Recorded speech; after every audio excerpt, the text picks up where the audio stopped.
Someone somewhere rightly said that every victorious warrior draws his strength from the highest source, that is, his love. In your case, it is the love for digital data center and infrastructure.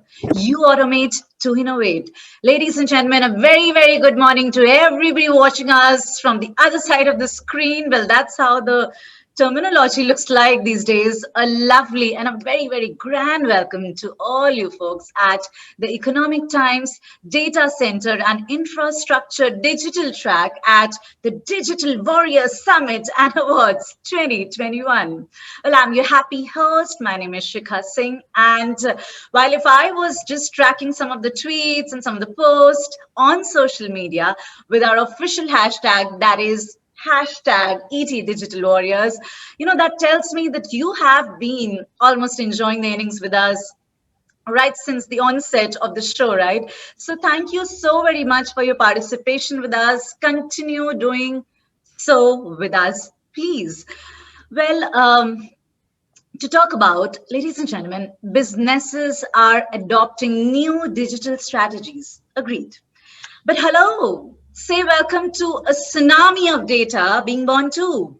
If I could personify data centers, you know what? My question to them would be, have you braced yourself for that pressure, that evolution, that is ushering in?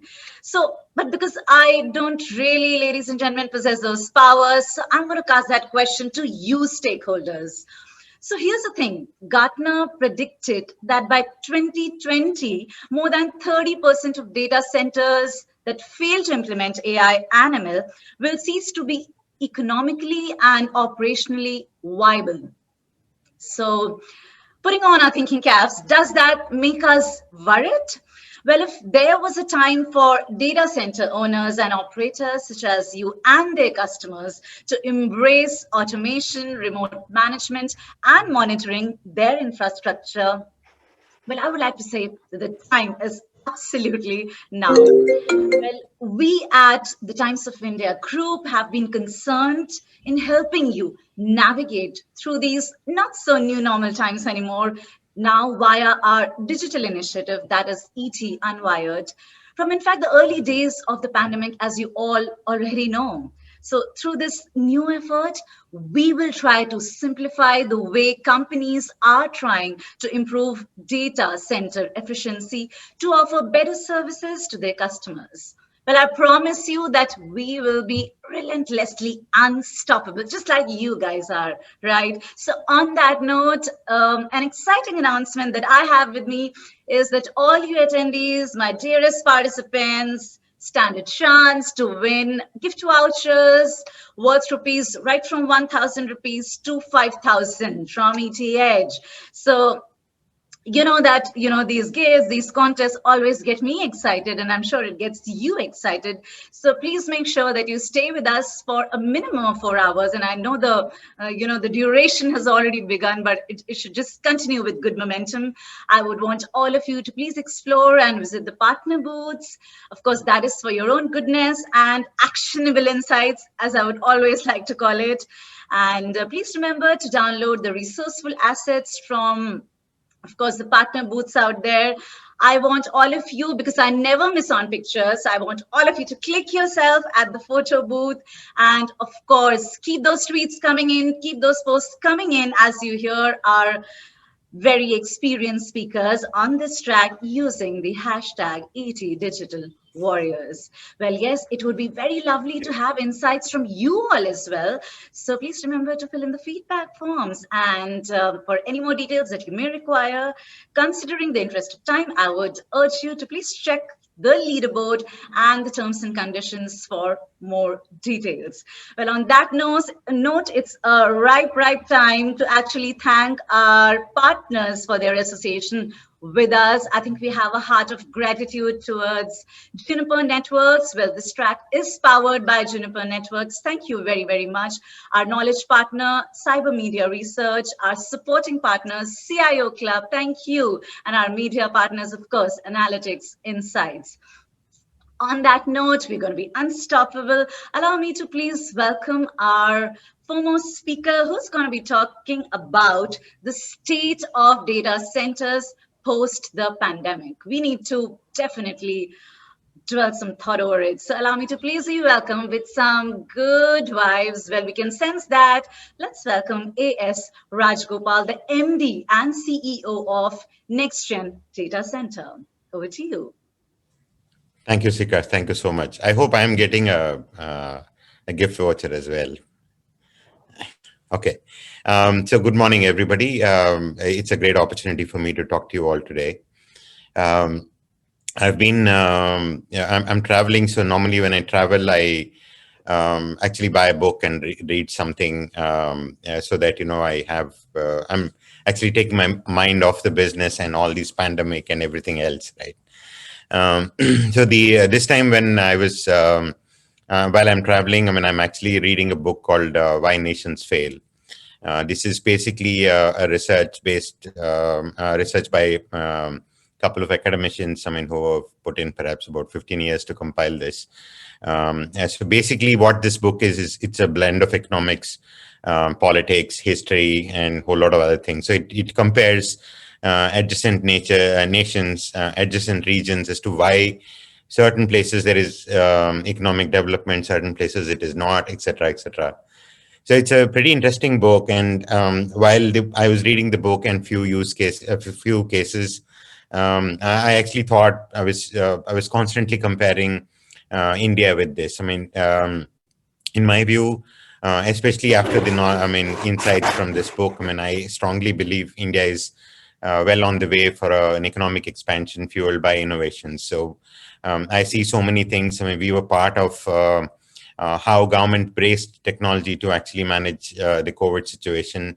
And now the way the vaccination program is going, it's all digital innovation which is enabling it.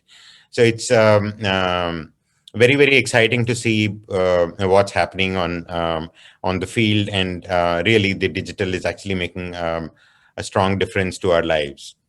And so continuing on the India story, the way I see it, basically, millions of Indians hope for a better future, well-paid jobs, decent standard of living. These are the things that a country of so many young people actually is aspiring. This requires pretty broad-based economic growth. It is not just about digital, but what has happened is now digital has become the catalyst that will fuel all the industries, broad-based economics, and basically fuel the Indian aspirations.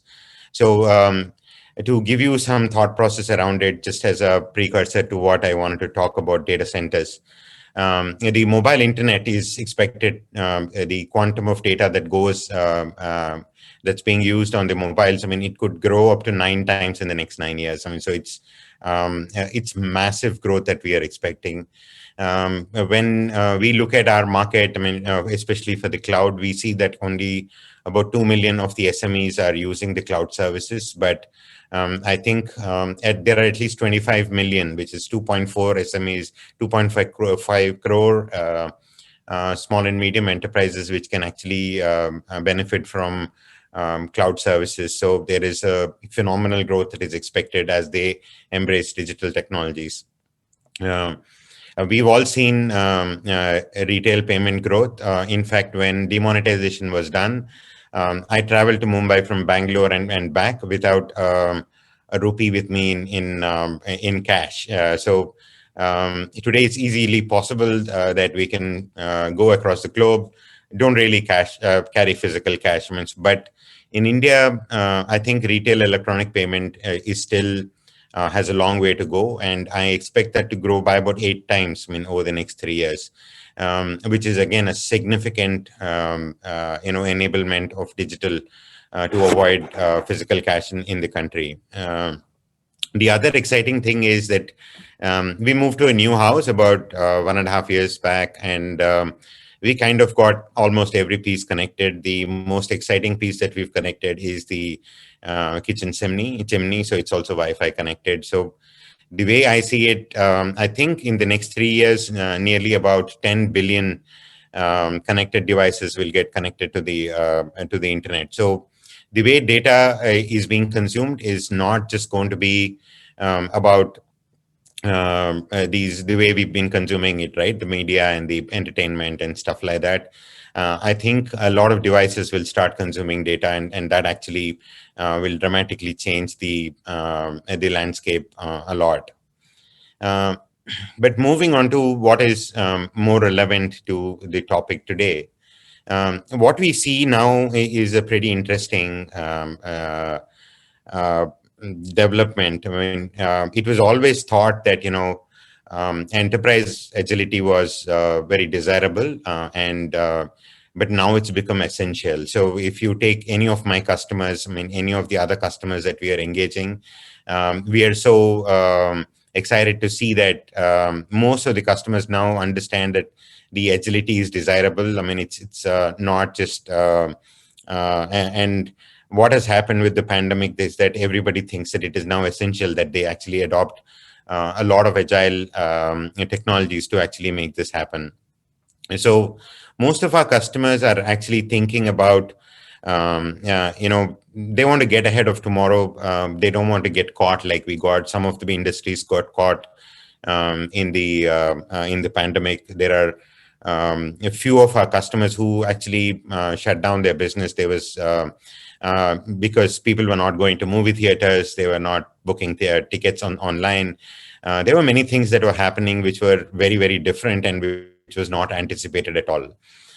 So the thought process today is about trying to get ahead of tomorrow. So how do we look at it? And and perhaps there are three things that all our customers are looking at. One is, I mean, how do they get more intimate with the customer, irrespective of the dynamic scenario that we are in? It's important that we use technology for product leadership. So people are really using tech to ensure that there is a differentiation in the product that they take to the market. And of course, I mean, always IT has helped build operational excellence. Why is it become very critical now is that it can be a fact that a business which is running for a decade or more, I mean, has a few quarters of surprise, and the business has to go down. I mean, I think the resilience that needs to be built in the business so that we have the reserves to actually handle a special situation is actually it stems from the fact that you need to have operational excellence so that we build those reserves, the strength to actually build capabilities to actually face the new realities that come up. So when these guys are thinking about these aspects, I mean, it is important that most of our customers actually start looking beyond packaged software. So if you bring in, let's say, an ERP, which was good about a decade back, it was enabling what do you say, a workflow automation in the sense. So basically, the paper that was moving from department to department became electronic, and it became more efficient way of handling things. But the reality is that if I, as a business, have the same software as my peer, my peer in the industry, I would not be able to differentiate myself in the market. So it's important that all our customers are now looking at developing certain capabilities to actually absorb new differentiated applications which are business driven, the business thought process driven. There is a lot of excitement around building DevOps within the enterprise.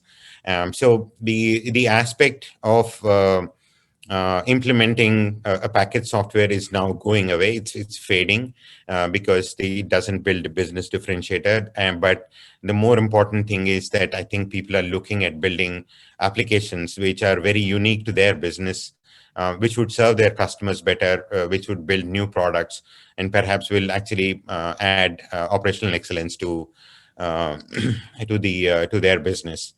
So when these customers are looking at it, there are a few points which are very important to consider, and this is what we discuss with our customers and many of the digital enterprises that are mushrooming in the country. The innovation actually comes from understanding where data is now created. Surprisingly, like I've been around for quite a long time. I think this is I'm 51 now, so it's about maybe 30 years of IT, and maybe 32, 33 years of code exposure. So basically, what I've realized is suddenly there is more data outside the data center than the data center itself. So about 70% of data is now created outside the data center. To give you an example, I mean, we help Election Commission run all their applications. We run the elections in India in that sense, infrastructurally. So let's say you want to vote anywhere in India. So basically what would that mean is that you should be able to go to a polling booth which is close by, get validated, perhaps through a facial recognition, and cast your vote and come out. And at the back end, basically the vote should accrue to the right person you voted in your right region. It's a pretty aspirational thing that perhaps Election Commission is working on.